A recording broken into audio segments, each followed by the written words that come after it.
मध्ये आपले स्वागत आहे। बजाजनगरमध्ये महिलेनेच केली महिलेची हत्या।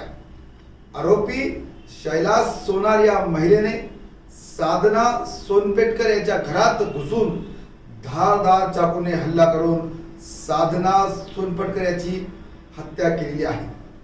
प्राथमिक मिळालेल्या माहितीनुसार ही हत्या प्रेम प्रकरणातून झालेली आहे। पुढील तपास वाळूज MIDC पोलीस स्टेशनचे कर्मचारी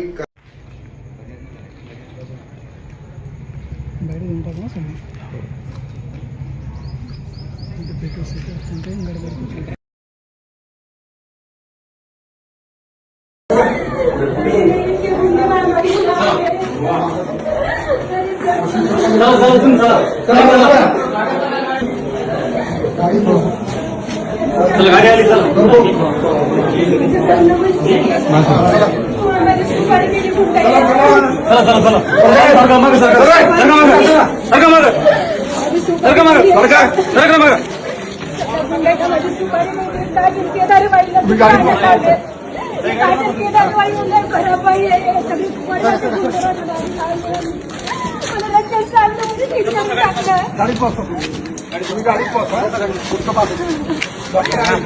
डॉक्टर आहे एकदम मेडिकल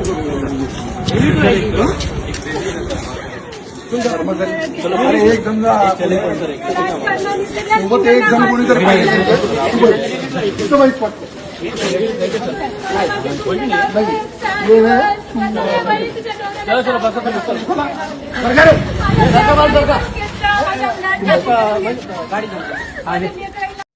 ते 10 चे दरम्यान सकाळी माहिती मिळाली की MIDC वाळूज पोलीस स्टेशन हद्दीमध्ये मोठा बीटमध्ये एक खुनाचा प्रकार आहे। आमची पोलीस स्टेशनची टीमने तात्काळ तिकडे भेट दिली। भेट दिल्यानंतर आम्ही इथलचे सगळे जे हे आहेत घटनास्थळ त्याची पाहणी केली। घटनास्थळात आम्हाला अशी इन्फॉर्मेशन मिळाली आहे की एक लेडी आहे त्याची डेड बॉडी आहे।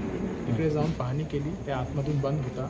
ते दार आम्ही तोडून त्यात आत शिरले, त्याच्यातून आम्हाला एक डेड बॉडी मिळाली आणि तिथं जे मारेकरी एक महिलाच होती ते पण ते घरीमध्ये आतलच बंद होती। त्याच्यानंतर आम्ही तिथलची आपली कारवाई सुरू केली। जे आरोपी महिला आहेत त्यांना आम्ही ताब्यात घेतलं।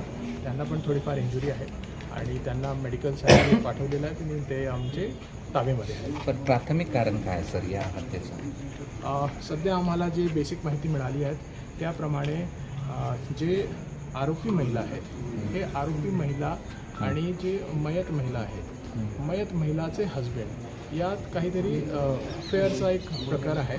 त्याच्यामुळे एक 1.5 वर्ष आधी 376 मीन्स रेपचा एक गुन्हा पण दाखल आहे। त्यात आम्ही चार्जशीट केली, सगळं आमचं तपास संपलेली आहात आणि आज ऑल ऑफ अ सडन हे घटना घडली आहात। घटना ज्यावेळेस घडली त्यावेळेस जे मयत महिला आहे त्याची सासू घरी होती।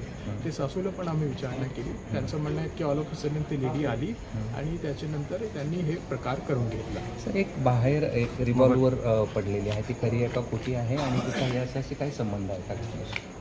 ज्यावेळेस आम्ही जे सासू आहे त्यांना विचारणा केली, त्यांनी सांगितलं की ते महिला एक पिस्टल घेऊन आली होती। आता नेमकं ते पिस्टल खरं आहेत क्या की ते नाही आहे? त्यांनी सांगितलं की जसं ते वेपन घेऊन आली ते सासूने ते खिडकीतून बाहेर फेकून टाकली as a matter of precaution. त्याच्यानंतर ते जे आरोपी महिला त्यांनी त्याच्यासोबत एक चाकू पण आणला होता यांचं म्हणणं आहे आणि एक वेळेस जे वेपन बाहेर पडला तर त्यांनी ते चाकूने हल्ला केला आहे। तर वेपनचा पिस्टलचा काही उपयोग नाही झाला आहे। जे झालेली घटना आहे ते नाईफ जे आहे चाकू त्याच्यातून झाली आहे आणि सध्या आम्ही ते आमची फॉरेन्सिक टीम बोलवली आहे।